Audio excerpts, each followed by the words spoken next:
Hey guys, welcome back to the channel. Welcome to a video that I haven't done in years. However, in the background, it's something I've always wanted to do.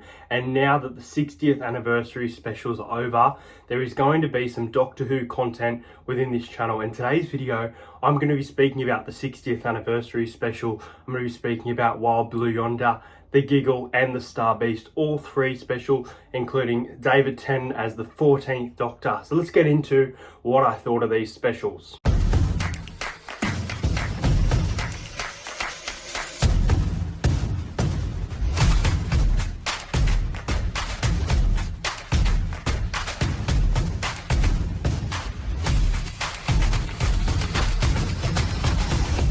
To entertain house.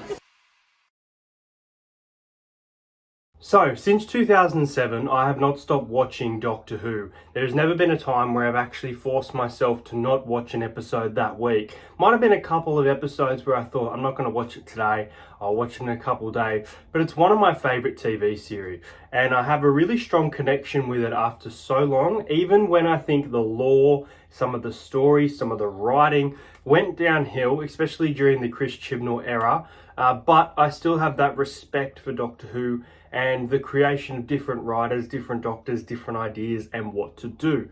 In saying that though, I was very excited for Russell T Davies, the original showrunner of 2005 to 2010, to return to the series and hopefully give it, a new taste, but still bring back some old classics.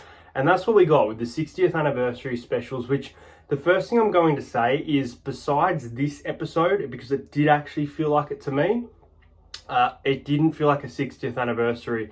I think that as good as things were, and it was, there were little hints here and there at previous characters, and look, a few returning characters throughout the 60th, but I don't think it felt like a 60th anniversary. So that for me is slightly just a little bit disappointing. I understand we didn't technically get a multi-doctor story, but I think I'm okay with that. I just think there's certain elements that could have been used here throughout it. In saying that though, we opened up with the Star Beast. Now, David Tennant basically reunited with Catherine Tate as Donna Noble, and you get the whole cast there. You get Sean, you get Sylvie, and they've got a daughter named Rose. Now, they were pushing certain things towards the episode, certain political points, and look, Doctor Who has always kind of done that.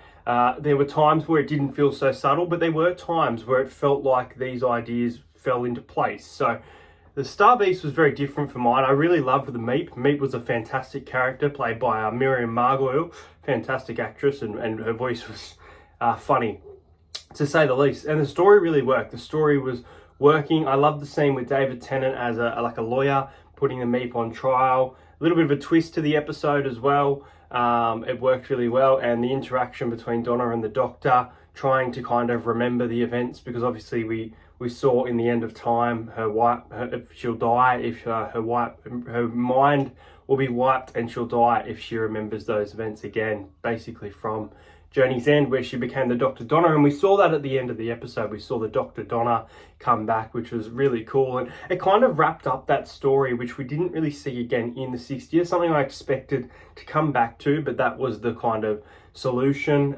Rose being non-binary, and then Donna being binary, as she was saying, binary, back in 2008. So it was a long journey there, but for me, I really enjoyed the Star Beast. It was a nice little episode.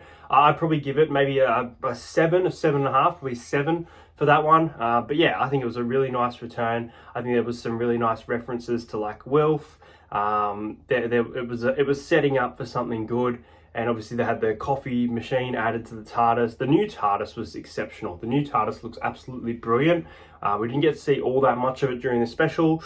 I'm sure we'll see much of it during Ncuti Gatwa's era. But yeah, I really enjoyed seeing David Tennant and Donna, and this story really worked. And the Meep and the Wraith Warriors, some creative new monsters. It was very, very cool.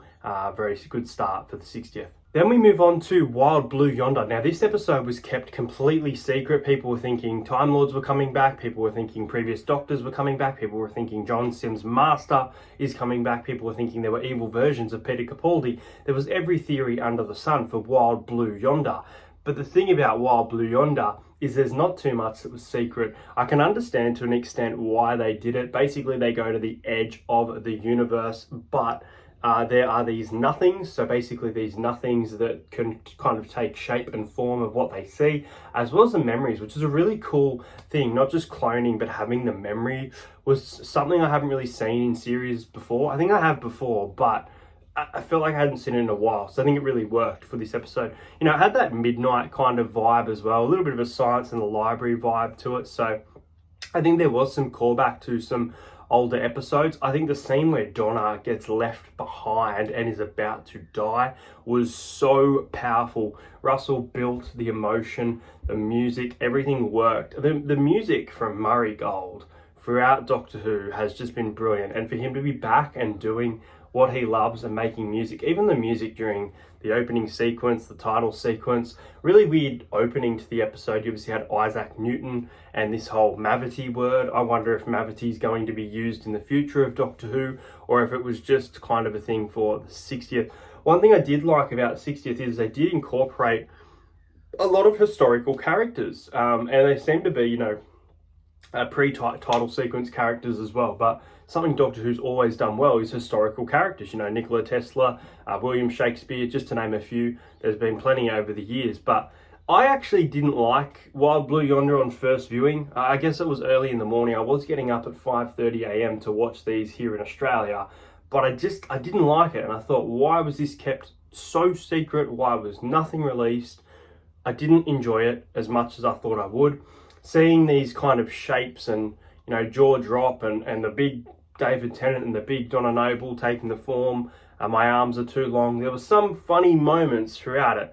Now, I rewatched it on Wednesday just gone, and I liked it a little bit more. I didn't love it, and out of the three specials, for me, it's actually probably my least favourite, but I thought it would probably be, for me, it'd be about a 5.5 to a 6. Probably a 5.5 for this one. Like, it is okay and it works sometimes, but it references previous Doctor Who, which is kind of cool as well, that it, you know, acknowledges that those things happened throughout, you know, the Flux, the Timeless Child, things that people may not like. But at the moment, as far as we know, it is part of Doctor Who history. But yeah, for me, Wild Blue Yonder was just a little bit disappointing. There was some really cool scenes throughout the episode and some great dialogue. The dialogue has tremendously improved from what we saw during Jodie Whittaker's era. But yeah, Wild Blue Yonder obviously had that nice scene at the end with Wilf. It was a fantastic scene. It was Bernard Cribbin's last scene on television as well, which is very, very sad to see him go last year.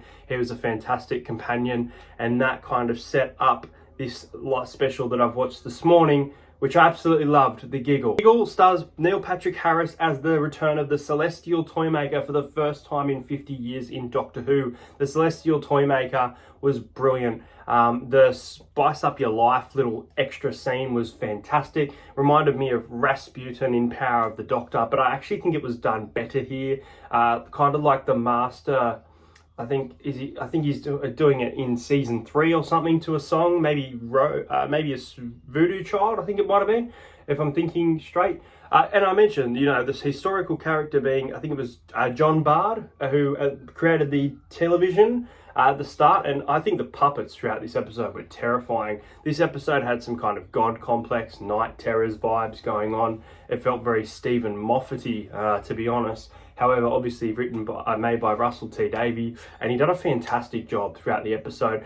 The pacing was great. The pacing to chase the Toymaker across different time was fantastic, and it really, really worked for me. The accents that Neil were providing were stellar, and obviously finally kind of had that American to English form, and that's where he really established his character. He was frightening character, the Celestial Toymaker, and I would love to see him return. You had Mel come back for the first time in years in Doctor Who. So she's working for UNIT. They seem to be setting up something with UNIT. You know, Donna, Mel, Ace, Tegan, and technically now David Tennant all could be part of UNIT along with Kate Stewart. Kate Stewart has been around for quite a while now. I wonder what they're going to do with her character in the future, because they seem to haven't used her for a little while, besides I think Power of the Doctor. But I wonder if they're going to keep her alive. I'm a little bit curious as to what's going to happen with Kate Stewart in the future. Obviously, they mentioned Sarah Jane as well. You know, there were mentions of characters, past characters, River's Song. there were some really powerful scenes throughout this episode. You had the bi-generation. Now, the bi-generation is a little bit confusing, but from what I understand, Ncuti Gatwa is the next Doctor, and he has been separated from David Tennant's 14th Doctor. Now, there's a couple of ideas with this, because Ncuti Gatwa could be the future David Tennant, people are saying. David Tennant could also be the curator that we saw in the 50th anniversary, which is the theory that I like the most. And the other one is the timeless child has been taken out of the Doctor, which I don't really like that theory, but I guess it could work there as well. One thing that was really cool for me, a little mention, and I wonder if Russell has kind of wiped the timeless child story in a sense of it being the Doctor. The Celestial Toymaker said, for the last few years, I have played this jigsaw with your life, and mentioned certain events, and it made me think maybe the Celestial Toymaker's done all this. It was interesting to see, the salt at the end of Wild Blue Yonder obviously made the Toymaker come back to reality. He hinted throughout the episode a few times that the Master was inside his tooth. So the Master was kind of there all along for people who had theories, but not in physical form. But the battles between David Tennant and Neil Patrick Harris, Donna was kind of sidetracked, I think, a little bit this episode, but that's okay because she had two very strong, powerful episodes. Ncuti Gatwa was fantastic. I was very optimistic, looking forward to him, but there was also some concern, because I think he's great in sex education, but I wondered how he'll go as the Doctor. Really like what I've seen, really like the trailer for the Christmas special as well. As I mentioned, I think the puppets were terrifying, the story was great, and it had, returning characters from classic Who, and this one here felt to me like a proper 60th. It felt like an episode that I've enjoyed in years. I think for me, this is probably the best episode since probably the Doctor Falls, which I think was probably at least 5 years ago. So for me, I'm probably going to give the giggle, I'm going to give it an 8.5 out of 10. Anyway, guys, that's going to be it for my review of the Doctor Who 60th anniversary special. I had a fantastic time, and I can't wait to see more of Ncuti Gatwa's Doctor at Christmas for, I think it's called The Church on Ruby Road. Should be really interesting, and they've announced it'll be a kind of reboot for the series, so could be a little bit different. Obviously, David Tennant is there and he's doing his own thing. Ncuti Gatwa off having his own adventures. I don't think there is much that I have missed in this review, but let me know if I have missed anything.